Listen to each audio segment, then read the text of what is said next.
Welcome to the You Can Make a Living in the Music Industry podcast from Nashville, Tennessee. I am your host, John Martin Keith. Celebrities, working class musicians, and people who work behind the scenes in all areas of the music industry will share their stories, encourage you, and give practical advice of ways you can make a living doing what you love in the music industry. This episode is brought to you by Edenbrook Productions. Edenbrook Productions is the company I founded to help musicians grow in their craft. Are you a songwriter, but maybe you've been told your songs aren't quite there yet? Or are your songs ready, but you don't feel stage ready? Or maybe music is your passion, but you feel imprisoned by your day job and you don't know what to do next to make your dream a reality? Well, Edenbrook Productions is here to help. We offer consulting services via phone call, Skype, and FaceTime. And for the You Can Make a Living in the Music Industry podcast listeners, we're offering an introductory 1-hour consultation special. Click on the link in the show notes to contact me, and let's get you making a living in the music industry. Hey guys, thank you so much for joining us today. I'm excited for you to meet my friend Eric Hurt. Eric and I have known each other for about 20 years now. So when I first moved to Nashville, Eric is one of the first people that I met. And it's been fun for me to reconnect with him on this episode because we haven't seen each other or talked with each other in quite a while. So I got to learn some things about Eric, just like you're going to learn, things that I never even knew about him personally. So I'm excited for you to learn those things just as I learned them during the interview. So Eric has been a song plugger, and he's been in the publishing world, and he has most recently been working in the A&R aspect of record labels and publishing. So he's worked with Black River Entertainment, which Kelsey Ballerini, Josh Kerr, who is a hit songwriter in the country market and in the pop market. And he's currently the VP of A&R for Empire, which most people will know Empire for the hip-hop world that they work in with Snoop Dogg and some of those different artists. Now they're working into the country market as well, and Eric is spearheading the country initiative for Empire. So I'm excited for you to learn about all of the cool things that Eric and I talk about today. So get a pen and pad and get ready to take some great notes. Hey everyone, I'm hanging out with my friend Eric Hurt. Hey buddy, how are you? What's up, dude? Dude, how are you, man? It is so good to see you. Yeah, we you have too, not man. seen each other in a long time. It's been a while. I mean, man. we've known each other for 19, 20 years. Yeah. Did you know that? Yeah. It's been That's that long. crazy, man. Yeah. God. It's been a long, long time. We, my old roommate and best buddy, Rob Wilson, I think we met through him actually long time ago. And so we kind of had our little group that hung out together and for so long. And, you know, I've gone my way doing music, and you've gone your way doing stuff. And, you know, life is busy, and so we don't get to see each other as much as we used to, and which is unfortunate just across the board for anybody when that happens. But it's good to connect, man. You know, and to know that we're in the same industry and that we're kind of always keeping up with each other. Yeah. You know, I always kind of know what you're doing. I think you kind of always know what I'm doing on some levels. Yeah. So it's fun to get together and just talk with you and share your story and let people know who you are and what you do in the industry and how you've been successful. And you know, talking kind of going back, it's crazy to think how long we've known each other at this point. But what's also really cool is we think about how long we've known each other, and we've also always known each other as doing music, and here we are still doing it. That's right. You know, that's amazing. Yeah. You know, because not everybody can say that. No, it's amazing. I mean, I know that both you and me have both taken a lot of punches along this journey through the way, but you know, we're sticking it out and That's still right. here. Well, and I think that is something for listeners to know right off the bat, that is such an important thing, is that the people that are most successful in this industry are the people that don't give up. Yeah. It's the ones who have the tenacity to keep going and not willing to take no for an answer. You know, and when you keep getting those, then you find another way around that to keep going and to find ways through those obstacles. Yeah. You know, and for those of us that continue on and don't stop, then we get to be successful at it. And like we were talking about before we started recording, success is different for everybody. It's not the same for you as it might be for me or anybody else. Yep. It's not about being famous. You know, there are people that want to be famous, and there's nothing wrong with that. But success in music in general is, can you make a living? Can you survive and pay your bills and support a family if you have one? And if you can do that, then you're being successful. You know, it's like I don't have to have a hit song on the radio and be known by millions and millions of people to be successful in this industry. Yep. You know, so anyway, Yep. that's my little spiel. No, that's it, man. Yeah, I agree with all that. So give us a quick history of who Eric Hurt is and where you're from and how you got into music to begin with and what brought you to Nashville. Okay. I'll try to condense it all and make it somewhat brief.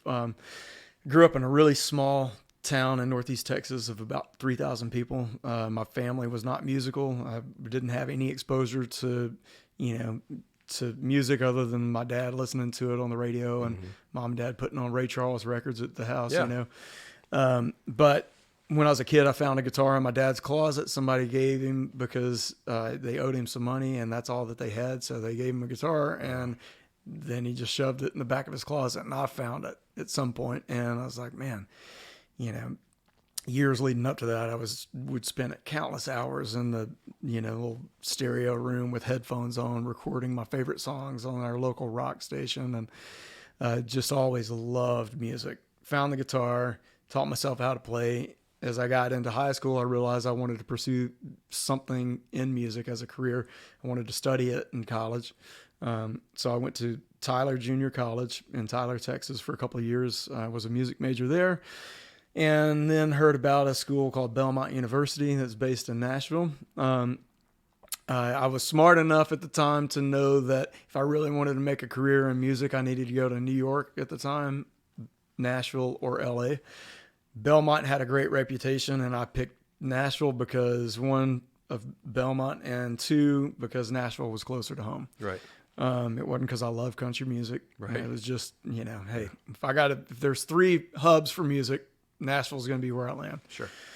So I came here and finished a music degree at Belmont. It was my degree was in composition and arranging. I didn't have any business classes. It was all music. But during my time there, I realized the importance of an internship. And I wasn't required to have one with my major, but I knew I needed to network and get to know people. So I got an internship at a great publishing company called Almo Irving. Fantastic, strong, independent publisher that's now, been absorbed into Universal Publishing. Right. But so that internship was probably the best thing that I've done in my career, at least for setting things up, or at least my stage. Sure. Now, did you get that internship through Belmont because you were at school, and so they were able to set that up for you, or to kind of? Yeah, I went through their internship program. Okay. And now the laws have gotten a lot more strict on who can accept interns now. You have to receive school credit or you have to be paid. You got to have some kind of paid position within the company. So it has become increasingly harder for people that aren't in school to get an internship, and just work for free because there's laws that protect, Okay. people from, That's good to being know. able to do that. Yeah. Is it possible though? Can someone walk into a publisher or a record label here on Music Row and get an internship unless they've gone to school, or unless it's possible? It's just harder. It's much more unlikely that you're going to land at a company that, like a major label or a major music publisher or, one of the big powerhouse management companies. You'll probably end up landing at a, real, much more of an independent company, which is totally fine. There's some really strong independent companies out there, but it limits your options. Sure. Okay. So cool. Thanks. But anyway, let's see. I got out of college, finished that internship, started working at a record label, Forefront Records. I'm sure you know, Christian record label. Forefront. And worked there just in an admin capacity, doing a job I couldn't stand. I wanted to be A&R, but I was green, and you got to start somewhere. So I took the first job that would accept me, and it was at Forefront. It was a great record label, great people. I'm still friends with all of them.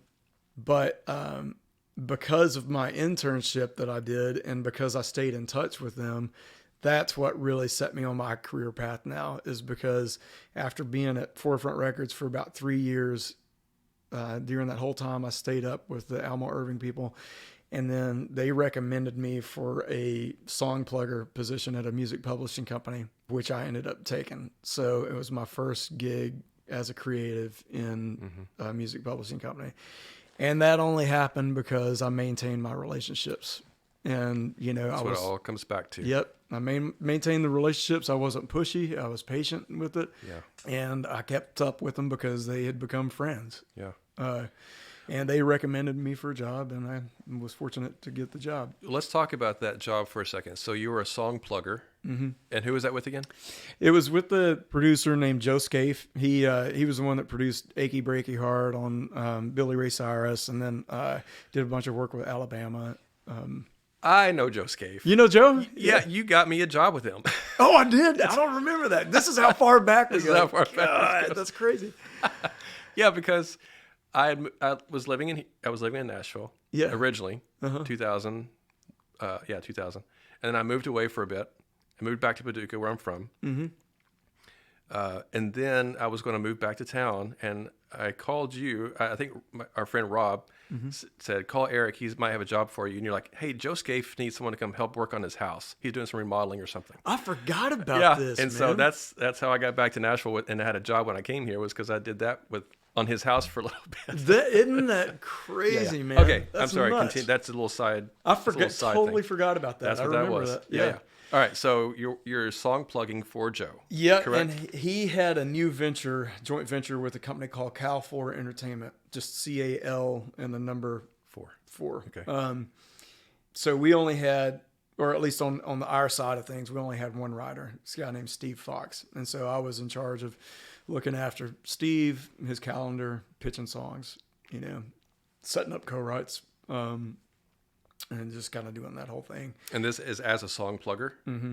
Okay, so let's talk about what a song plugger does, because there's somebody listening that is thinking, I want to be a song plugger, or it's an artist or songwriter that's thinking, I need to get a song plugger to plug my songs for me. Yeah. Kind of those two areas. So explain to everyone what a song plugger is and what you do in that position. So a song plugger is somebody that maintains relationships with all the labels and the A&R teams in town. They also build relationships with all the publishers in town. And like in this scenario, Steve Fox was the writer that I worked with.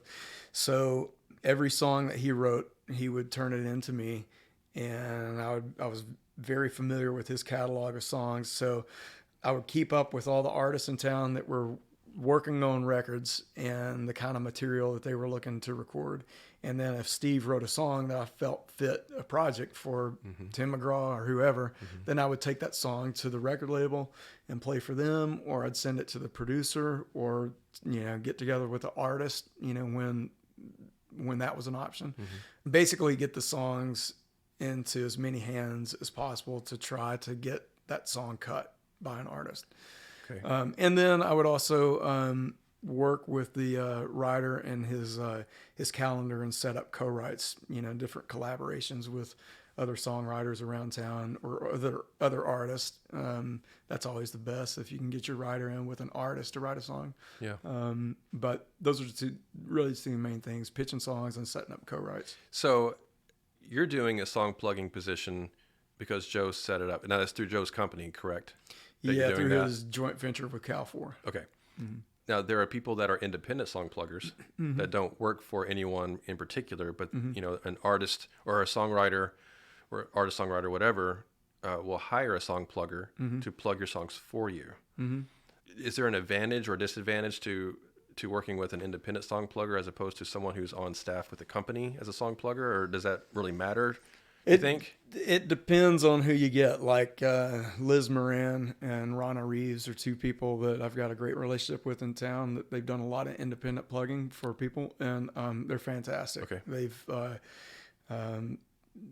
They've come across a lot of great artists and worked with a lot of great artists early on in their careers, like Brett Young and Abby Anderson, a new artist that's coming out.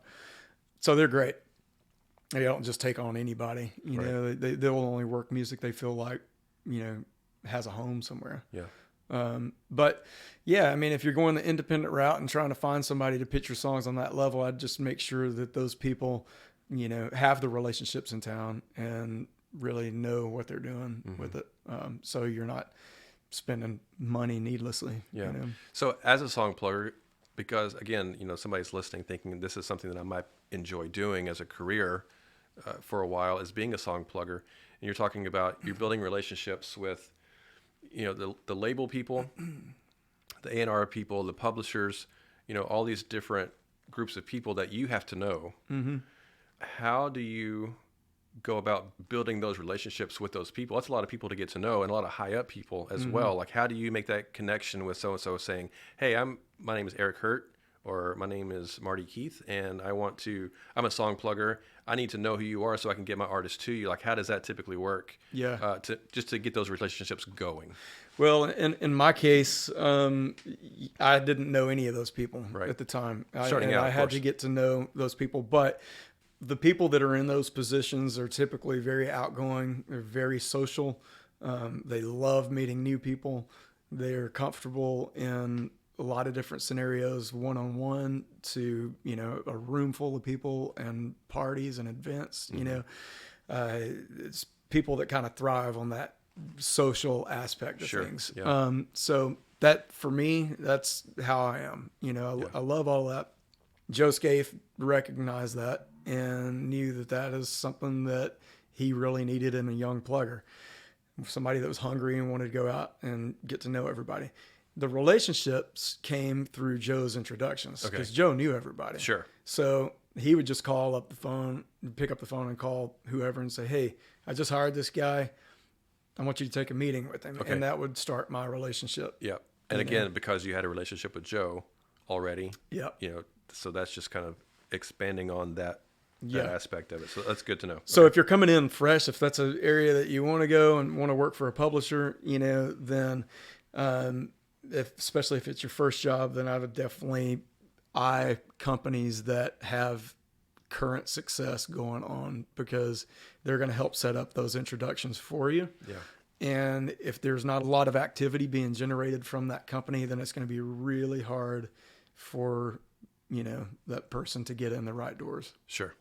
Cool. Thank you for sharing that. Yeah. I don't think I ever knew that you did song plugging. So, you know, you're always learning something new. Yeah. That's one of the reasons I love doing this show.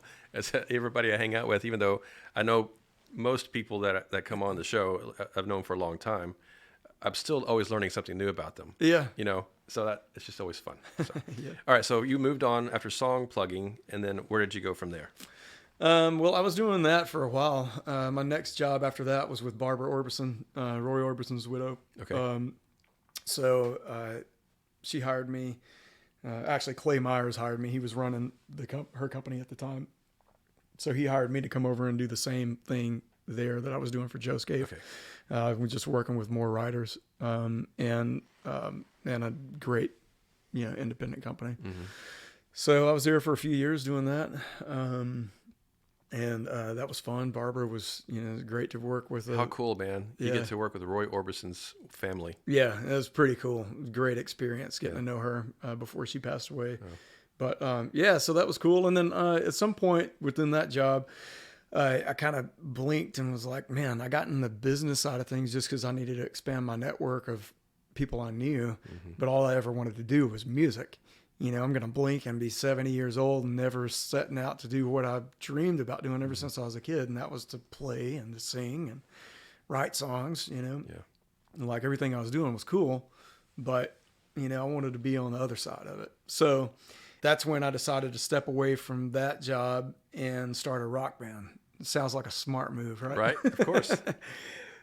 So anyway, I did that and started this group, and we started playing around a lot, recording material, and I was using the relationships I'd built so far in the industry to open up other doors for our band. And long story short, from there, we hit that for a few years, and I got to a point where I was like, I don't want to chase a record deal, and I think I want to get back on the business side of things, keep music for fun, but work in a creative capacity. So I was concerned, like the creative gigs aren't easy ones to come across. They don't open up all the time. Right. So I didn't know if I was going to be able to get another position, like I had. To go back into the business side, yeah. So it was a real risk I took to step away from that. Now, what makes you say that that it's more difficult when you've had the relationships and you've been in it for so long to step away from it for a bit and then want to come back? What makes it more difficult to come back if people already know who you are and they know your work ethic and those things? Like, what kind of makes you think that? That's a good question. Things move really fast. Just because positions are filled so quickly, it's hard to maybe find that? One, it's really hard to find those positions. And then two, when you step out of this role and then you get back into it, you realize how much it's changed. You know, like there's new artists that are coming out. Yeah. So you have to relearn who these artists are. You got to relearn the kind of music that they're recording. You know, sonically, things may have changed depending on how long you've been out of the game, you know. So things can change quickly with all of that. And people shift around in companies. You know, so there's another dynamic there too, is that, you know, if you step out of it, when you get back into it, those relationships you once had might not be there anymore. Right. So the head of a label or a management company or whatever, that person that hired you initially, they're gone. Yeah. And whoever's at the head of the company now, they don't know who you are. So you're kind of starting from scratch sometimes. Yeah, that makes sense. But when I decided to get back into it, I was really fortunate enough to land a great job at a Christian publishing company called Brentwood Benson. They were owned by Universal Music. Okay. And that was awesome because that was before country music had become as pop as it is. It was very country at the time.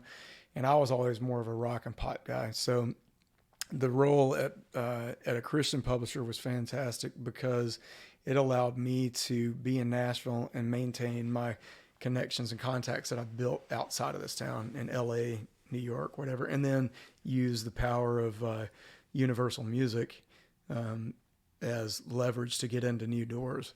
So from Brentwood Benson, I was obviously working in the Christian market, but representing artists and songwriters and producers that were able to do pop and rock. So I was able to really build more relationships, you know, outside of this city as I was working this town as well. And that has ended up serving me well through the years. So what did you do? What was your position at Brentwood Benson?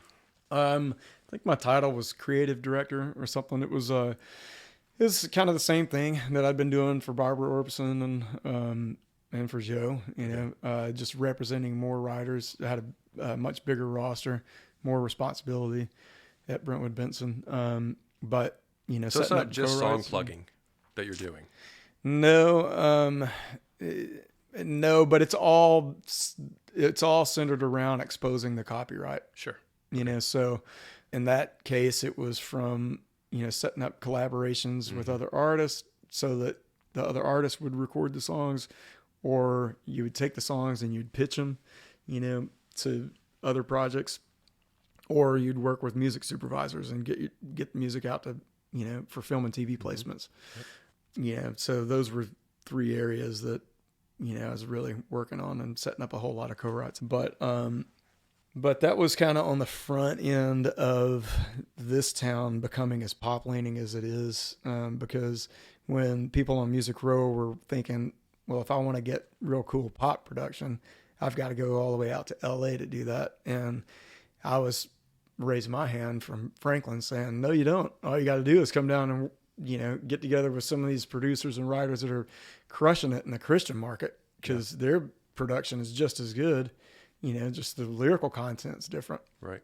So I was able to use a lot of those guys as leverage to, you know, expand my network and influence in town and outside of town. So that started that.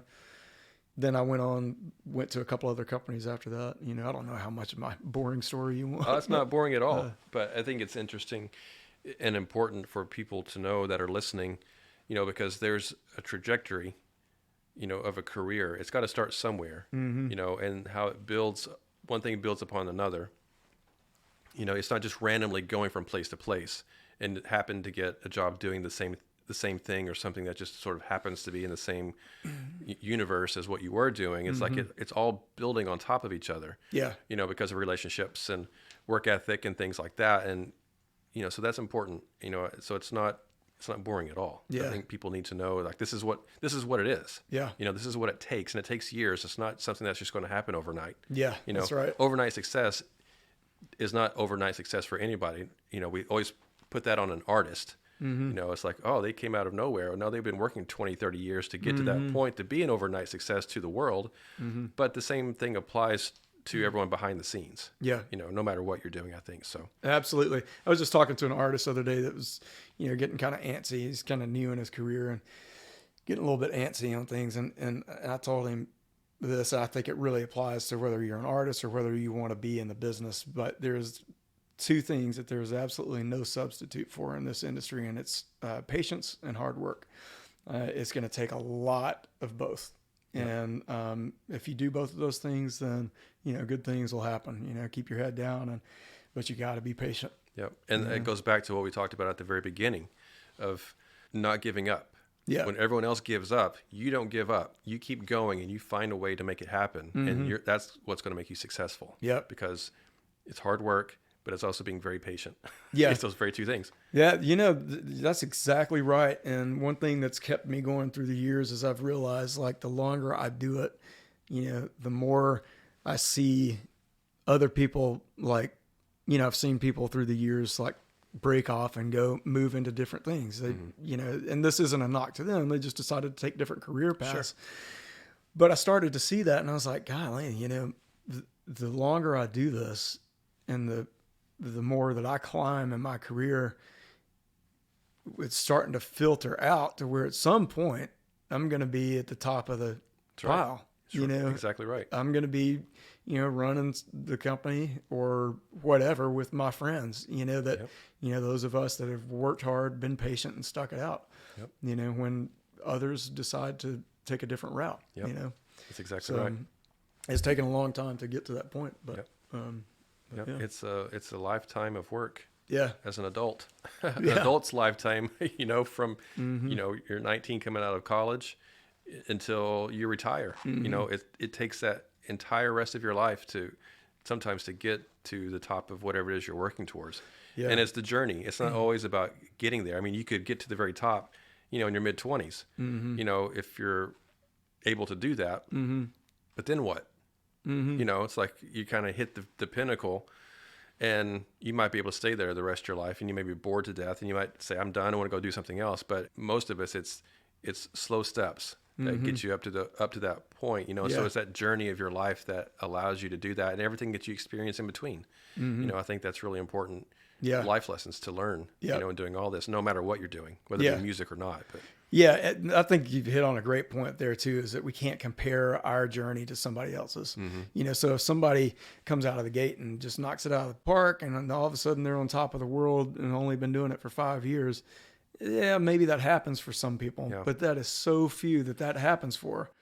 And, that makes such a big splash that you feel like at some point when you're early in your career that maybe that's the norm and you get antsy and you get impatient and you think that you've got to rush the process more and you don't. Your journey is unique to you and it's you can't force it. Yeah, you have to work hard. There are two artists that, as we're talking about this, that pop in my head that make me think that I've done this very thing and done it very successfully. So whether it be in mainstream music or in Christian music, either one, there are artists that kind of, as soon as they launch, they hit it big, and they're big for 3 or 4 years, and then it kind of fades away. For whatever reason, they burn out, they quit. Something just, we never know the details of what's going on behind the scenes, but, they hit it big and it's great for a little bit and then they're gone. And then there are other artists, and two in particular. One is a band called Skillet. Oh, yeah. They're a Christian rock band, but they're mainstream now. They're pretty huge now. And then the other artist is called Plum, which is a female artist for people who don't know that. And they're both Christian music artists initially. And I remember when they started out in like the late 90s, early 2000s when they were first getting going, and they were fairly, quote unquote, low level artists at the time. And over the years, I mean, 20 plus years now, you know, I've watched them, both of those artists, grow and grow and grow and get bigger and bigger and bigger. When others hit it so fast and were gone very shortly afterwards, they've built a 20 plus year career that now they're on top. You know, they're really huge artists, and people know them all over the world, and they've had 20 years of success. You know, slow building, but they've been around what feels like forever. Where the others that took off and shot to the top real fast, 2 or 3 years, and then they're gone. You know, does that make sense? Yeah. So I think that's interesting to kind of put those things in perspective. Yep. You know, one thing I'd like to get your perspective on as an artist and creator. We talk a lot about sticking it out and being patient and maintaining, but I think it's really important for there to be a strong dose of reality for those that want to do this, no matter what side of the business they want to get in on, whether it's a creative side or business side, that, you know, really be honest with yourself. If you're not that great of a musician or an artist and it's just not connecting, maybe there's something else that you're great at. You know, don't be afraid to pivot, you know, and, you know, get on track with what you're really good at and do that, you know, because there's plenty of roles in this business that you can fall into. If it's just not being an artist, you know, like for me, you know, that wasn't my track. You know, I mean, we had a cool band, but I realized, like, man, I need to get off of this. I need to get back on the business end of it, because that's where I'm building my momentum and speed. Yeah. So, you know, I don't want to give this false impression that, all right, if you got a guitar and you're writing songs, just stick with it over the next 40 years and you'll make it. I mean, do you feel the same? Yeah, I do. What I have done, and I think a lot of people listening probably already know this, but, you know, I've spent 25-ish years doing music, being in the industry. And I have been, but I am currently, I'm an artist. I'm a songwriter. I'm a producer. I write music. I write Christian music and pop and country music. I'm a worship pastor. I'm a guitar teacher. I'm a booking agent. I have like a roster of artists that I do booking for. And I write music for TV and film sync projects. I write for myself. I write for other artists as well and produce for other artists. I'm a podcast host now for a music business, you know, podcast. And so it's taken me 20 years of doing different things that have allowed me to be able to do music for full time. It's not just one thing that I get to do. And for most of us, we don't get to do one thing anymore. You know, there are a few people that get to do that, that may have 1 or 2 jobs, and that's kind of it, you know. And I think that's probably easier. It's easier for you to be able to do that because you're with a company. You know, you're on staff at a company that pays a salary and allows you to do that. For most people, especially on the creative side, we don't get that luxury. Like, we're out having to hustle and create our own work, you know, and it is, like we said, it's patience and hard work. It's those two things. It has to come back to those things, and building relationships. You know, it's like, I can reach out to you and I might be able to say, hey, Eric, I've got a song that I think would be perfect for one of the artists that you're working with. Can I send you this song and let you take a listen to it and see? Well, you and I have known each other for years, and we've built that relationship that you trust me enough to be able to let me send you something, even if it doesn't end up fitting what they're doing. Right. Yeah. But you're at least willing to take a chance on me because you know who I am, what I'm about, and you know that as a musician and a songwriter, what I'm capable of. And yeah, we have to go back and think, okay, well, maybe you're not really good.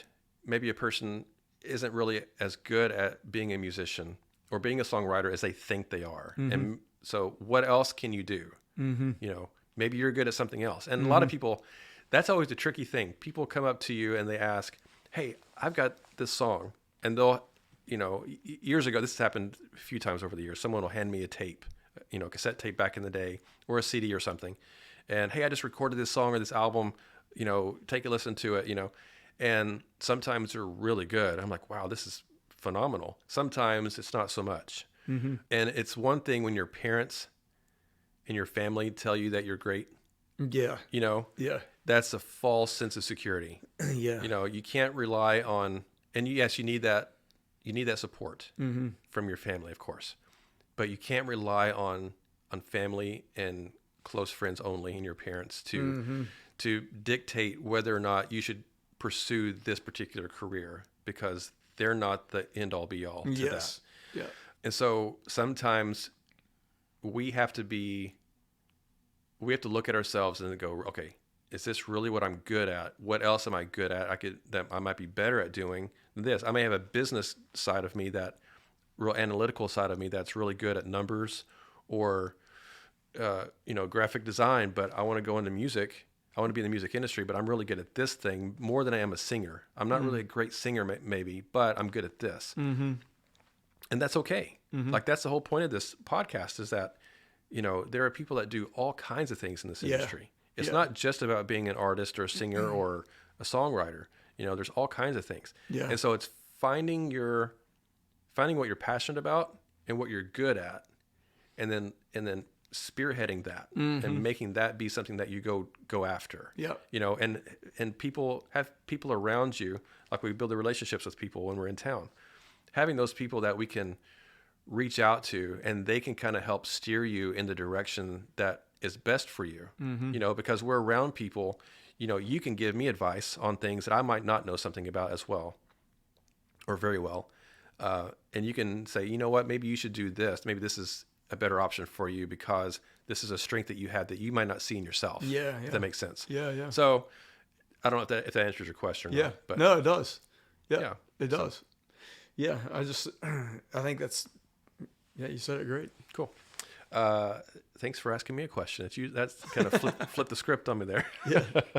So most recently, you've been at a company called Black River Entertainment. Yep. Tell us what that is and what you've been doing for them, because you worked with a lot of really big artists in different genres with that company here in town. It's a record label, a music publishing company, and some of Nashville's premier recording studios. Just Nashville is the only office they got. Independent company, family owned. The owners own the Buffalo Bills and Black River and other businesses. But my role there was in the publishing side of things, where I was looking after our roster on a publishing level. Again, setting up co-writes, pitching songs, looking for creative ways to, expose that catalog, and build some traction, more traction out of it. So, awesome company. I signed an artist there named Willie Jones to a publishing deal, and that started my relationship with Empire, which is the company I'm with now. Okay. But, yeah. All right. Well, I want to get to Empire in a minute. As far as Black River goes, so you say you're working on the publishing side of things. Now, you're still setting up co-writes and things like that, but when you were with Joe Scaife and Brentwood Benson, you weren't technically doing publishing. At least you didn't mention that. That was all publishing. It's kind of all running into each other, because you're doing multiple things within these companies. Yeah. And I think that's important, because I was telling you a minute ago, I do multiple things as a career that allow me to. So my company is Edenbrook Productions. Well, everything that I do all those different things I listed earlier all fit under that umbrella of what Edenbrook Productions is. So you're basically doing all of these different things. You're publishing, song plugging, A&R, whatever else it is that you're doing is kind of all fitting under the umbrella of either Black River Entertainment or Brentwood Benson or things like that. Correct? Yeah. I would describe it as publishing being the umbrella, and all of these responsibilities follow underneath publishing. So publishing, if you're in a creative position at a publishing company, at least in Nashville, then you are dealing with setting up co-writes, you're dealing with pitching songs, you're dealing with A&R, on signing new talent to publishing deals. And you say you signed Willie Jones to Black River. You signed him to a publishing deal. Is that right? Okay. So that's not A&R for that necessarily, because you're signing him as a publisher. You're signing him to be a writer. Yeah. So it would be. I mean, it's still like could be considered A&R on a publishing level. Side. Sure. You know, so, and then there's, you know, most people think of A&R as just on a record label side doing that, but there's this kind of same element on the publishing level as well.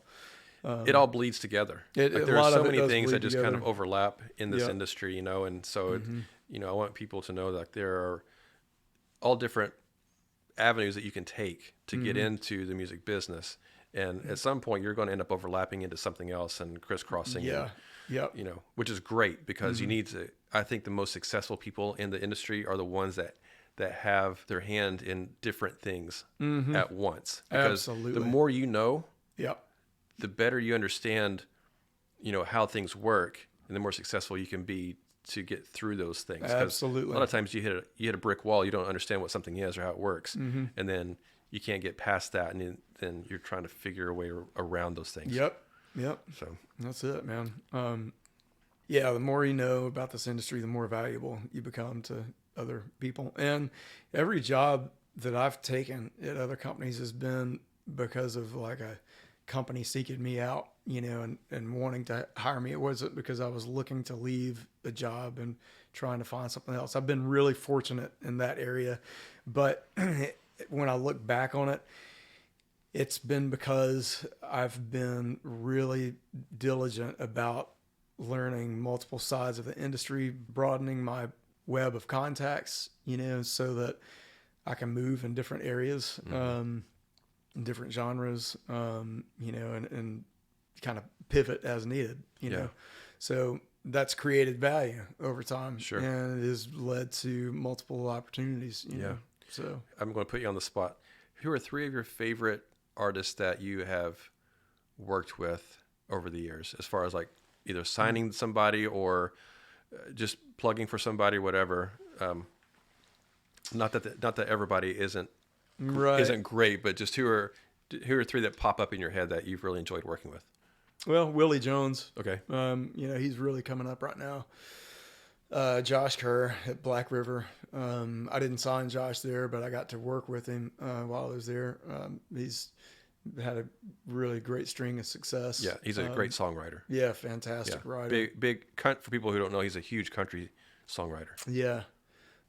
I mean, gosh, there's so many different people that I've worked with through the years, and they're all like on different levels. Sure. You know, everybody is just so That's what different. I'm putting you on the spot there, so you don't have to answer. Like, but yeah, so Willie Jones and Josh Kerr are 2 great. Yeah, Walker Hayes I work with. Walker's doing great. Okay. Right now, he's a country artist. Yeah. Now you worked with the artists you've worked with at Black River. Kelsey Ballerini is with them. So she's been hugely phenomenal and successful over the past few years. And then Josh Wilson. Yeah. So, and he's a Christian music pop artist, singer-songwriter pop artist. Yeah.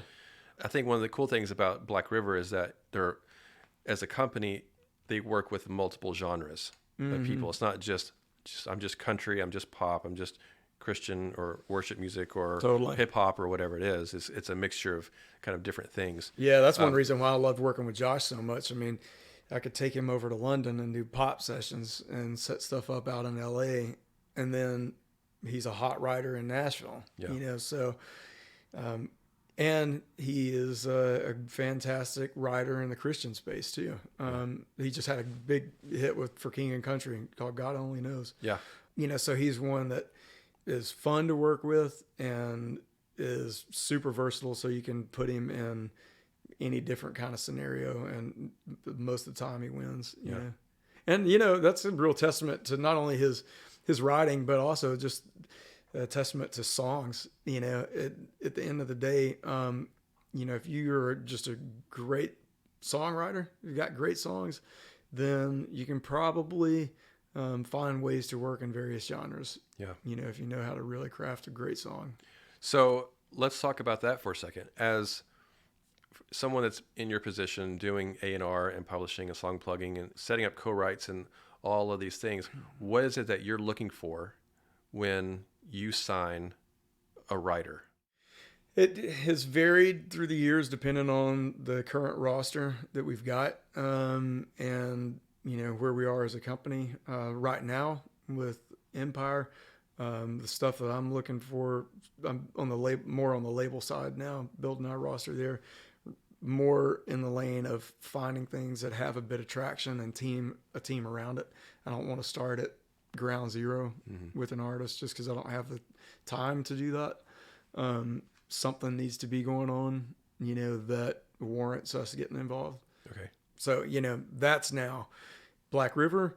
It could be a brand new writer that doesn't have any cuts in their name, but at the time when I was there, we needed another track guy, producer type.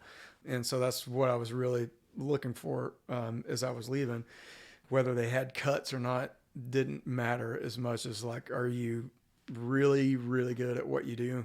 And do I think I can create opportunities for you based on our resources and your talent? Yeah. Yeah. So then you'll go through phases to where it's like, okay, we've got a young roster. We need to stop signing young artists or young writers. We need more of an anchor, so let's someone who's had hits over the years and is looking for a deal. Yep. So let's find one of those people that we're willing to pay more for and pull somebody more of a heavyweight over into the roster. Mm-hmm. So. Okay. And so so now you're at Empire. What is Empire and what are you doing with them? VP of A&R for them, launching their Nashville division. It's a company that's had a lot of success in the urban space and has broken artists from Kendrick Lamar, Cardi B, XXXTentacion. We work with Snoop, Iggy Azalea, Tyga. There's been a lot of people in that urban space that Empire's dealt with. But they wanted to get into the Nashville space and country music. So I'm spearheading our efforts on that end and really just approaching this town, not saying that Empire's better than anybody else in town, but just saying, hey, here's another offering. We're coming in town with kind of an urban philosophy and mindset on how we partner with artists and how we put music out. So it's just kind of bringing that game to this town, just a bit of a different perspective. But so, like genre-wise, what are you focusing on being in Nashville with Empire? Since they've got such an urban history, is it trying to sign urban writers in Nashville, or are you focusing on country or anything else? That's a good question. Most of my focus is building the country roster, although it's not limited to that. Okay. I really want to do what I can to support the urban scene here because there's some interesting things going on in town. So I would like to help develop that. But my main focus right now is to build the country division for them. Okay. There's some pop stuff I'm working on as well, but 90% of it's going to be in country right now. Okay. So you're looking to sign new country artists for Empire for Nashville. Okay. Mm-hmm. Very cool. Yeah. So I'm curious, just because their history being in from urban music, they reached out to you, correct? Mm-hmm. So what made them say, hey, Eric Hurt, we want to sign you and make you our VP of A&R for an urban-based company? Because I don't remember you being in urban. Yeah, no, they don't need me for urban. They've got that covered well, So it was had a lot to do with Willie Jones's manager. Okay. So Willie knew that Empire was looking to branch into Nashville, and you signed Willie to Black River. Yep. Yeah. And so his manager Johnny was talking to Ghazi, the owner of Empire, and was like, Eric's your guy. Okay. Like, he's been a great partner on a publishing level, and he knows everybody in town, blah, blah, blah. This is who you need to be talking to. Relationships. Yeah. It's all back to it, man. Yeah. So it was Ghazi and I got talking, and it was months of talking, before really decided, it was a little bit of time for him to flesh things out with me to see if I really was the right guy for it. And then it took some time for me to decide if, teaming up with going from a great company like Black River to something very different, like Empire, is this going to be good for my career, or is everybody going to look at this and go like, what are you doing? Yeah. You've never worked in hip hop, who is this company? And, I really had to wrestle with, do I run the risk of people just thinking it's an odd move and it just not working because they are out there and they do their thing, and maybe it looks like they're just trying to buy into this market. Fortunately, that has not been the case at all. It's been met with a lot of excitement in town, so Great. we've got a lot of support. That's good. Yeah. Good. Well, I know you'll be successful no matter what you do. You've been successful for years and years, and you too, man. Yeah. Hey, we're still here doing it. We're that still makes doing us it. successful. All right. That's right. Exactly right. And that's what I want people to know that are listening. It's like we're successful at what we do. Yeah. You're married. I'm married. Real quick, let's talk about, how has 20 plus years being in the music industry for you, being a married man, having a family, how does that affected your family, and how do you guys work through those things together? You have to have a really understanding and strong spouse. This is not a 9-to-5 job. You're out all the time. You're at a ton of different events. Depending on what kind of role you've got, there could be a lot of travel. So it's a big commitment to be out. And just the spouse understanding that it's, the hours can be weird. You meet a lot of people along the way, and then just, outside of that, really maintaining a healthy balance. You got to have a balance, with it, and making sure that you get that family time in, and that when you're off, that be off. Yeah. And that's hard. I'm not great with that. It's hard. Yeah. It's hard. It's tricky for us because my wife she's a musician as well, but she's also an author. She writes fiction novels. Oh, cool. And is very successful at that. But we work out of our home and we homeschool our daughter. So everything we do is out of our home. So we are nonstop creative at all times of the day. And when you don't have to work, 9 to 5, 5 o'clock comes, you're supposed to clock out, and you get an idea and you can go write something down, or you can go record something real quick, and it's just right there. It's hard to shut those things off when you live in it 24/7. And it's your passion. And it's your passion. It's what you love to do. It's like you get bored. It's like someone else is hanging out watching TV, and like, I don't want to watch TV. I can go over here and I can write a song real quick. Or whatever it is. So it's making sure that you balance those things and not let, because that can affect in a negative way. It's like you've got to learn to have balance and know when to take a break. Absolutely. So you have to learn the power of no. And saying no to events, saying no to meetings, saying no to, parties or whatever. And, I'm finding through the years that that can make you more valuable. If you, really select what you do and choose your time wisely on where to spend it, and you say no to things, then,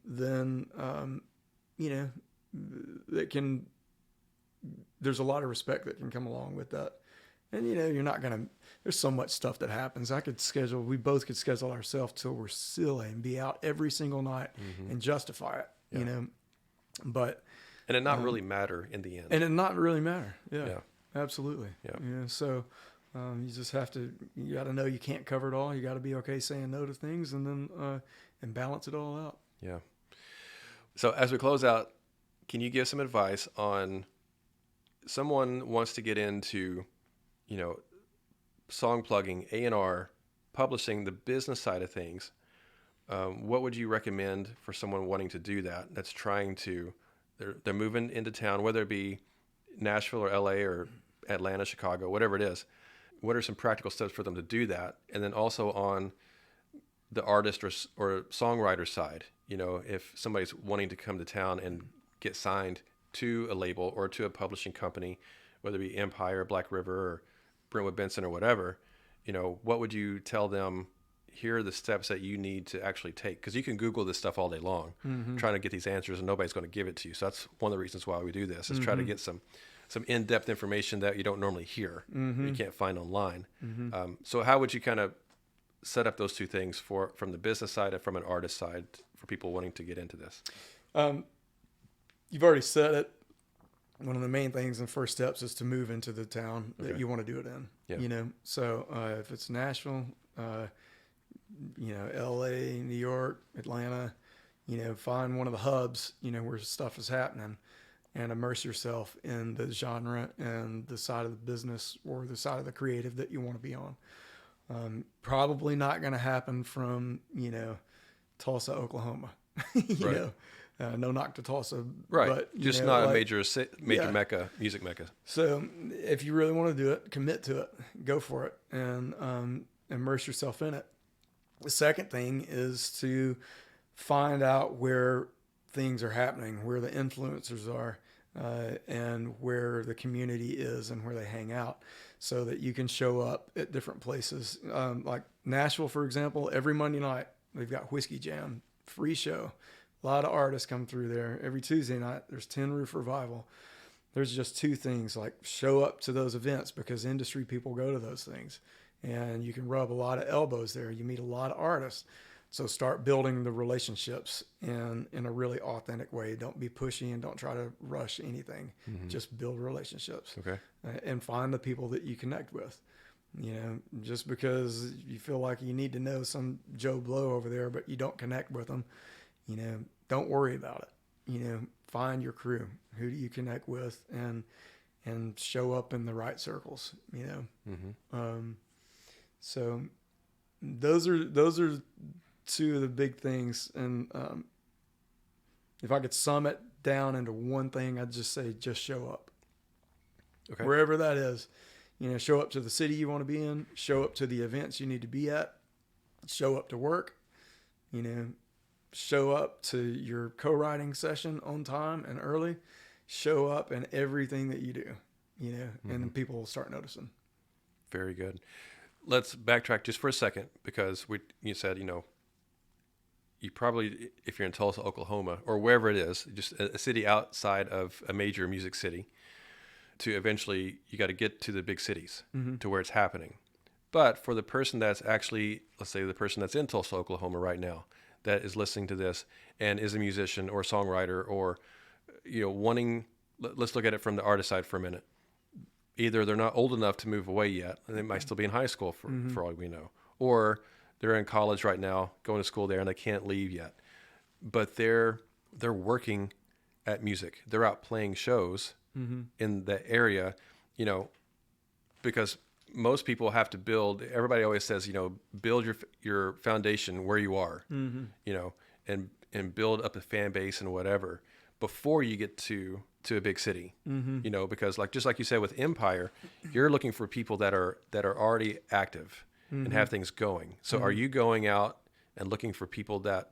Are you looking for people that are in Nashville that are being active? Or are you looking for people out around the country that are building a career for themselves and making some rumbling of the earth, that people know who they are, and you're getting this information like, oh, I need to go check out so-and-so because he's over in Tulsa, Oklahoma, and he's doing something, and I need to know about that and bring him in. Because I think that happens for a lot of people to start out. Most people don't start out in Nashville, but how does that work for you guys? What would you say about that? That's a great question. The answer that no, they don't have to be here.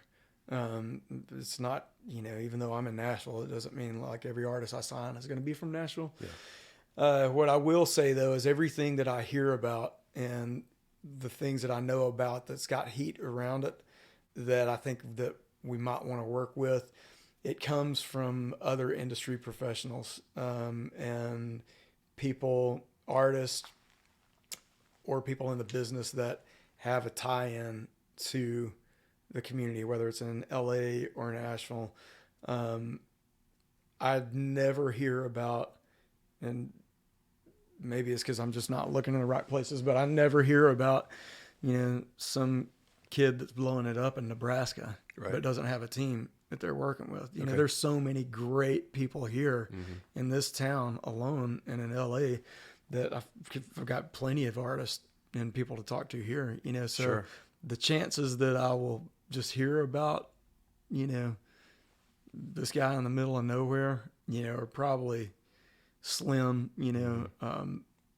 at the same time, I'm not scouring YouTube and I don't have an A&R research team, that's, mining all of that stuff to see what's popping in different areas. And it might be different for someone else at a different company. They might be able to go out and find those things that you're just not able to. So I know it's a specific question. Yep. But from your experience, it hasn't worked for you necessarily to do that. It hasn't worked for me, and it's not something I'm looking for. Okay. It would make it it would make it pretty difficult Yeah. on my end, you know, unless that person out in the middle of nowhere has got a rock star team that's attached to it, that's helping drive it, that I can work in conjunction with them. And chances are, if they do, they've got a manager, you know, a local manager or whatever, that that person's going to reach out maybe to you or whoever else it is in a big town that's doing it. Say, hey, I've got this artist here that's blowing up in Nebraska or wherever it is. And so, you know, and that they're putting you on to them. Totally. You know, that kind of thing. Again, it's relationships and connections and networking and those things. Well, you know, to that point, this meeting I'm going to after this is with a kid, an artist from Granada that is down there doing his thing. He's got a unique style and thing going on, but his manager lives here. Okay. And his manager called me. You know, I didn't find out about this kid just because he's down there by himself. Right. You know, in Granada, he's made connections in this town that can be it can be his spokesman for him. Sure. You know? Yeah. So that's a perfect scenario, perfect example of that. It does happen. Yeah. You know? Absolutely. Yeah. That's good for people to know, though, to hear that. It's like, I think people need to be encouraged, because for those that are not able to get to a big city just yet, there is hope. Yeah. You know, there's is a internet, way. there's email. Yeah. And for those that don't want a record deal, maybe they want to be independent. A lot of people are able to be successful independently nowadays. You know, my thing is to say, thrive where you are and build your base in your area. Now, for me personally, when I was kind of first getting going, and you might know this, I don't know, but you know, they say, you know, in your city, build yourself up in your city, or, you know, or within the region that you're in. I never liked that. For whatever reason, it's like, to me, if I was going to go out and I was going to tour and I wanted people to know my music, I wanted to go out and tour. And so I built my tours, and I went out, and I mean, I was calling and emailing, you know, well, they didn't have email back in that day hardly, but, you know, making phone calls, or when the email came out, I started emailing and Googling and whatever. And then I started going out and touring. Like, I just did it. You know, I went out, and, you know, from Paducah, Kentucky, where I was from, I was going out to Kansas City. So I went to college out there, so I was building relationships there. But I could go out to Kansas City, and I got to know people there. Then all of a sudden, I could go down to Florida and up the East Coast. So I built a whole region, like the Southeast, Midwest to Southeast region, that I built on my own. And that's what I just did. Like, I'm going to go out and tour. I'm not going to do just this little bitty hot spot. I'm going to build 2, 3, or 4 hot spots in different areas. And that, it kind of expands your range, if that makes sense. Yeah. Yeah. You know, so I think that's something that I would encourage people to do. It's like, have your local area that you're from and build something there, but go out and have these different places. And that way people know who you are in multiple areas, and build a fan base in that way. And I think that's maybe a faster way to build up for other people to know who you are. Yeah. So. Yeah, for sure. And, you know, on the flip side of that, there's other people that have built really good careers on taking a very regional approach. Yeah, to just on a small part, of course. Yeah, you know, so I think it's important to figure out, like, you know, what your path is, you know, what makes the most sense for you and where you are in your career. You know, like, that's a great way that you built your career on doing that. And it may not be the same for someone else. It might not be. But anybody that's looking to implement a strategy like yours, you know, they should talk to you. Sure. You know, because you've got a lot of great advice on how do you build it like this, you know? Yeah. But, you know, going back to how I find things and stuff, like if somebody is out in the middle of nowhere, I should say that with the way streaming is going and stuff, if they live out somewhere and they're like killing it, you know, and there's a real fan base listening to them, you know, then we'll find it. You know, and they don't necessarily have to be here or in LA or whatever. But I guess I'm speaking more on you know, if you're just kind of getting going, you know, and looking for. And being on the business side, if you're wanting to be in the business side of it and work at a label or publisher or management or whatever, then you need to be. Yeah. You need to be in one of those cities that's actually doing that. You can't do that from your small hometown off in the middle of nowhere. Yeah. Yeah. You've got to be where it's happening for that. The artist thing is a little different. Yeah. Because you're building a fan base and people get to know you and vice versa. We already talked about that. So yeah, I think that's a good distinction. Yeah. Cool. Man, it's so good to reconnect Great to with see you, man. Thanks for having me. Thanks for coming on and talking and sharing all this. This is great information. And yeah, man. Thank you. I think people will be able to implement this into their careers and their lives, and hopefully it will help somebody. Man, I hope so. I look forward to hearing your other podcasts, man. Awesome. I appreciate it. It's good to see you. You too, buddy. Thanks. Well, guys, there you have it. I really hope you enjoyed my conversation with Eric Hurt today. And I hope you took lots of notes and that you find ways to apply all that we talked about into your career and into your life as well. And remember, Edenbrook Productions is here to help if you need consultation services via phone call, Skype, or FaceTime. Be sure to let me know how we can help you make a living in the music industry.